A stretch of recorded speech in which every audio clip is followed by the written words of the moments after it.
Vamos a dialogar en los siguientes minutos con Lucía Pozo, asambleísta del partido Avanza, a propósito de lo que está sucediendo en la Asamblea Nacional o lo que va a suceder en la Asamblea Nacional. Eh, y quiero comenzar preguntándole, asambleísta, ¿cómo han recibido ustedes esta alianza que ya se consolidó, Partido Social Cristiano, Revolución Ciudadana y también el partido del presidente Noboa, ADN, para precisamente, se dice, un acuerdo básico en torno a varios puntos? Lo primero ha sido ya consolidar las autoridades de la Asamblea. Henry Kronfeld será el nuevo presidente. ¿Cómo han recibido ustedes esto? Bienvenida, buenas tardes. Muchísimas gracias, un placer saludarle a todos quienes nos escuchan. En efecto, creo que ha causado sorpresa después de que ya este primer anuncio de conformación de una gran mayoría en la Asamblea se dinamitó gracias a los acuerdos que de manera oculta al parecer se realizaron y luego se dinamitaron a través de las redes sociales. El presidente Noboa había hecho ya alguna explicación, rompió un poco el silencio, indicando que jamás se uniría con el correísmo, planteó un juicio contra la excandidata. Bueno, se han dicho de todo en las redes y ahora resulta que nuevamente vuelven a juntarse los mismos actores políticos para consolidar una mayoría en este periodo de la Asamblea ¿Cómo Nacional. entienden entonces ustedes? Mire, con la misma incomprensión, no creo que no se puede entender ese tipo de acuerdos a menos que tengan algún pacto que les permita seguirse unificando más allá de todas estas inmensas diferencias y que han existido en este ¿Usted tiempo. cree que Noboa, porque estamos hablando del gobierno de Noboa, de sus asambleístas, de su grupo político, traicionó al pueblo ecuatoriano, o por lo menos a quienes votaron por él con este pacto, con esta alianza o acuerdo, como se lo quiera llamar? Mire, yo creo que fui la primera asambleísta que en un momento dado salí a manifestar que el correísmo tiene el legítimo derecho de presentar un juicio político contra la señora fiscal.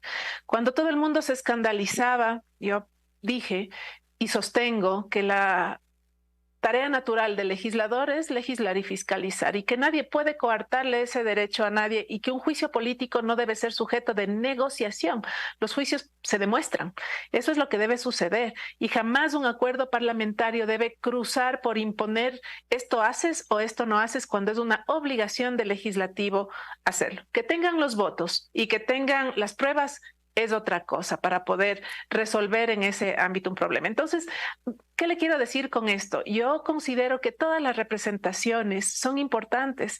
El correísmo representa el 37% del electorado y se merece respeto esa representación, tanto como siendo la primera minoría de la Asamblea, así como todas las demás minorías que conformamos y somos parte de la Pero Asamblea. entonces, Esperemos que esta aplanadora respete claro, esas pero entonces este representaciones. acuerdo está dentro de lo que se hace en la Asamblea, porque en la Asamblea se hace acuerdos.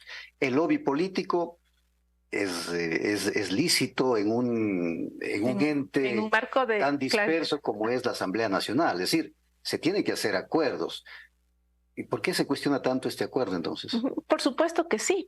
Y yo soy amiga de esos acuerdos, pero deben ser acuerdos hechos a la luz del día, de cara a la ciudadanía. Yo creo que no pueden cruzar por una extorsión en el ámbito político de que votas por mí para tener esto o a cambio de esto. Y entonces esos acuerdos deben ser transparentes, deben ser evidentes. Ahora recién entendemos o sabemos o se han hecho públicas unas 3 o 4 líneas de objetivos que ha unificado a estos sectores, pero más allá de aquello, eso es necesario hacerlo de una manera amplia, pública, con la prensa, con todas las fuerzas y las representaciones políticas de la Asamblea Nacional, porque más allá de que tengan una mayoría que, como un poco comentábamos, puede ser bastante volátil en relación a lo forzada que resulta y a la presión ciudadana que yo estimo que le pasará factura al señor presidente electo. Yo no le puedo decir que haya traicionado a su electorado, pero resulta bastante complejo pensar que él llega con unos o con los votos de unos, pero a gobernar con los otros. Entonces, ya será un tema que la ciudadanía sabrá juzgarle en el 2025, en el que seguramente querrá volver a ser candidato. ¿Y en qué queda entonces el Partido Avanza? ¿En qué quedan otros movimientos políticos? El propio Construye, que era de las principales, se constituyó en una de las principales fuerzas políticas, con este acuerdo. se habla de conformar un nuevo grupo, una nueva bancada de oposición. ¿Cuál va a ser la posición de ustedes? Mira, quedamos en el espacio de la dignidad, quedamos en el espacio de la coherencia. Yo no planteo que seamos una oposición, porque en ningún momento hemos dicho queremos ser oposición sin conocer los contenidos del referéndum, del plan, por ejemplo, Fénix, de la seguridad que ha manifestado que tiene el presidente. No sabemos cuáles son los contenidos, ni de los proyectos económicos urgentes que quiere mandar, cuáles son los contenidos. No podemos oponernos a algo que no conocemos. Desde un inicio hemos dicho que queremos apoyar todas las iniciativas positivas, vengan de donde vengan, de la Revolución Ciudadana, de Construye, del señor presidente como colegislador. Eso es lo que hay que hacer. Pero hay que conocer también los temas, no podemos prevaricar y decir, no, yo ya voy a votar que no, porque no, ni siquiera conocemos aquellos textos. Entonces, la posición siempre será proactiva, pero sobre todo coherente. Creo que en este momento, en este cortísimo tiempo de transición, lo que se debía promover es un gran diálogo para construir una democracia sostenida, para que esta asamblea no sea volátil y en un año, 8 meses, no volvamos a hacer el ridículo, como lo ha hecho la Asamblea Nacional en los últimos años. Priorizar los temas más relevantes, más importantes y dar soluciones. Pero todavía hay tiempo, está iniciando, esta asamblea todavía no se instala, es decir, en el camino se puede, diríamos, sumar a la mayoría que se ha conformado en este momento o, por su lado, insisto, con otros movimientos y partidos políticos, consolidar otro grupo que se habla de 40, 45 asambleístas.